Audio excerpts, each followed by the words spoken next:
Hello friends, welcome back to another video tutorial in 3ds Max for beginners. I am architect Sonorai from Glad Studio, and in this today video tutorial I am going to teach you about modifiers in 3ds Max and what are the different types of modifiers, and we'll start with bend modifier.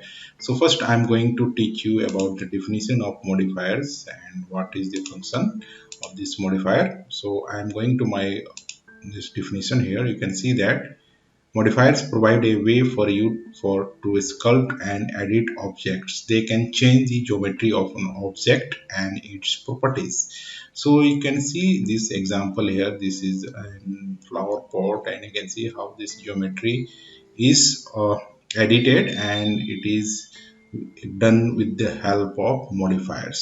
So in 3ds Max, if you'll go to your geometry here, and if you draw any shape here, suppose I'm going to draw a box here, and if you select your box and if you want to edit any shape and geometry of this box, you can simply go to this list here, and you can click modifier list here, and you can select some basic modifier like bend here, and you can see if you will start from here, you can see this is the selection modifier. In this mesh select, patch select, poly select and volume select, we will understand about this.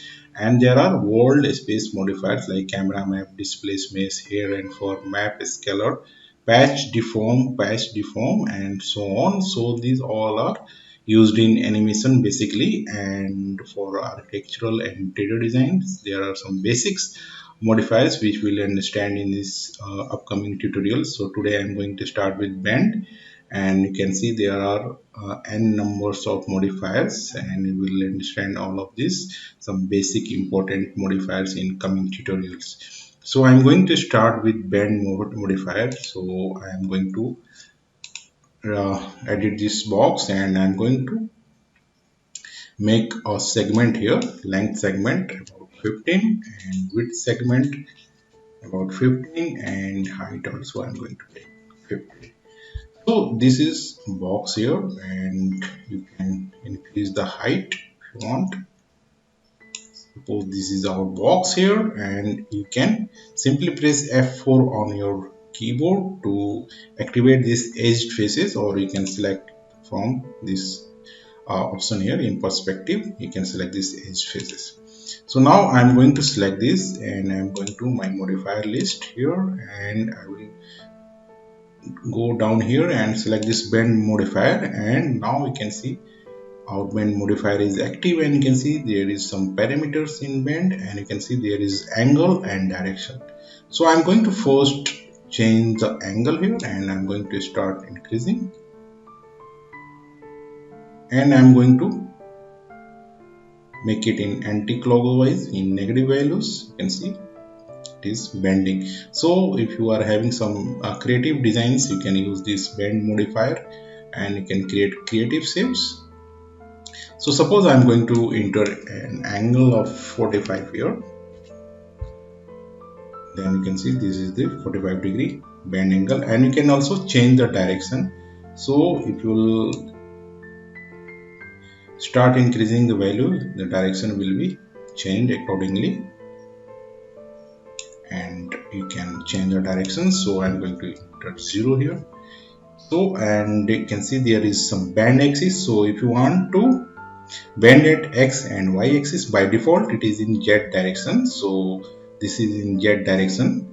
And if you want to bend in x axis, you can simply select, and you can see this is bend in x directions. And if you press y here, you can bend it in y directions here, you can see.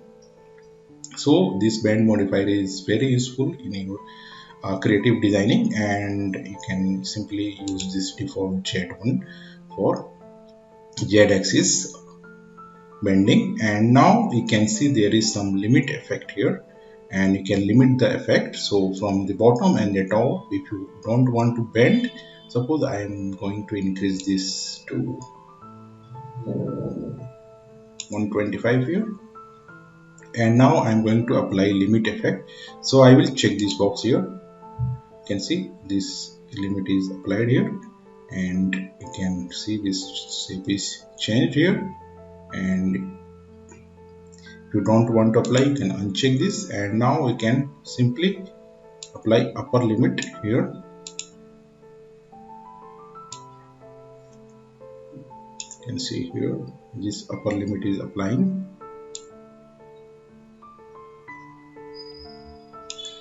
So you can see this is not bend here, upper limit, and if you want to apply from lower, this is lower, this is upper. So I'm going to apply in lower also. So I will give a negative value. You can see lower limit is also applied here. You can draw any other shape and can identify this upper limit and lower limit. So you can apply limit from four directions. So suppose you can see this is the limit line here. You can simply decrease this, or you can increase this upper limit. Same you can do this for lower limit also. You can see this 0 and this is in negative values. So suppose I am going to draw another object here, box, and I will extrude this. I will give height here, and now I am going to my modifier list, and I will go to bend modifier, and I will give this angle here, and now I am going to my limit effect. I will apply limit effect, and then I will increase the value here, upper limit. You can see this is our upper limit here, this line, and now I am going to apply lower limit.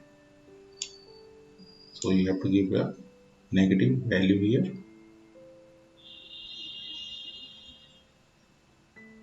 So likewise you can edit your object here. So this is the function of bending. So in the next tutorial we'll understand about some more modifiers. So this was the tutorial for the today's session. So thanks for watching. Please like, share and subscribe my channel. Bye bye.